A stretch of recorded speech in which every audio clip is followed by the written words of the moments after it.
যদি আপনার সন্তান অত্যাধিক পরিমাণে মোবাইল ফোন ব্যবহার করছে বা চালাচ্ছে, তাহলে এই ভিডিওটি কিন্তু আজকে আপনার জন্য। এই ভিডিওটি কেউ স্ক্রল বা স্কিপ করে এগিয়ে যাবেন না।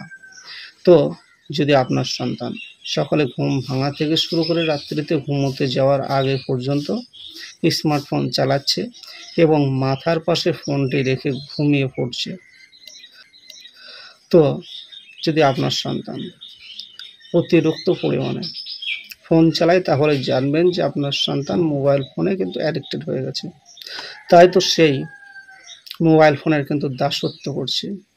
সারাদিনই ফোনের মধ্যে হয়তোবা কোনো গেমে, নয়তোবা কোনো কার্টুনে, না হলে বিনোদনমূলক ভিডিওর সাথে আপনার সন্তান জুড়ে আছে।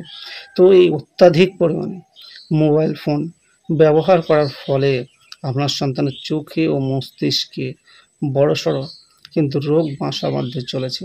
তো এই ভিডিওটি শেষ পর্যন্ত দেখুন, তাহলে বুঝতে পারবেন যে কোন রোগের ঝুঁকি আপনার সন্তানের শরীরে বাসা বাঁধতে চলেছে।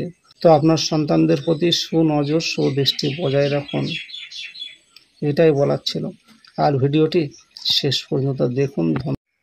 মোবাইল থেকে ক্রমাগত ইলেকট্রোম্যাগনেটিক রেডিয়েশন হয়ে থাকে। একাধিক গবেষণায় দেখা গেছে আমাদের মস্তিষ্কে ইলেকট্রোম্যাগনেটিক রেডিয়েশনের প্রতি সংবেদনশীল। তাই দীর্ঘ সময় ধরে মোবাইল ফোন ব্যবহার করার ফলে আপনার মস্তিষ্কের কার্যকারিতা কমতে পারে, এমনই একটা গবেষণায় উঠে এসেছে। আরও একটি গবেষণায় উঠে এসেছে যে অতিরিক্ত সর্বদা সবসময় মোবাইল ব্যবহার করার ফলে টিউমার পর্যন্তও হতে পারে।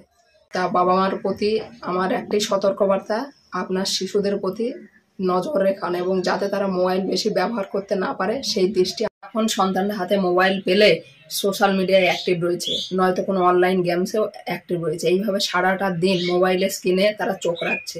তো আপনারা বাবা মায়েরা সাবধান হয়ে যান।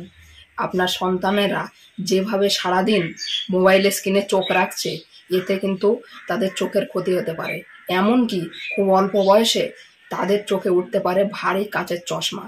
তো আপনারা সাবধান হয়ে যান এবং যাতে আপনার সন্তানরা মোবাইল ফোন পুরোপুরি বন্ধ কিংবা এক কম করতে পারে, যাতে সেই ব্যবস্থাটা করবেন। পুরোপুরি তো বন্ধ করানো যাবে না, কিন্তু চেষ্টা করবেন যাতে কমানো যায়। তো এই যে সচেতনামূলকটা ভিডিও আমি বললাম, এতে আপনাদের খুবই উপকার হতে পারে। যদি এই বিষয়ে আপনাদের কোনো অভিজ্ঞতা থেকে থাকে তাহলে কমেন্ট বক্সে অবশ্যই জানাবেন, এতে আমাদের ভিডিও করতে আরও সুবিধা হবে। এবং সকলকে ধন্যবাদ জানিয়ে আমার এই ভিডিওটি শেষ করছি।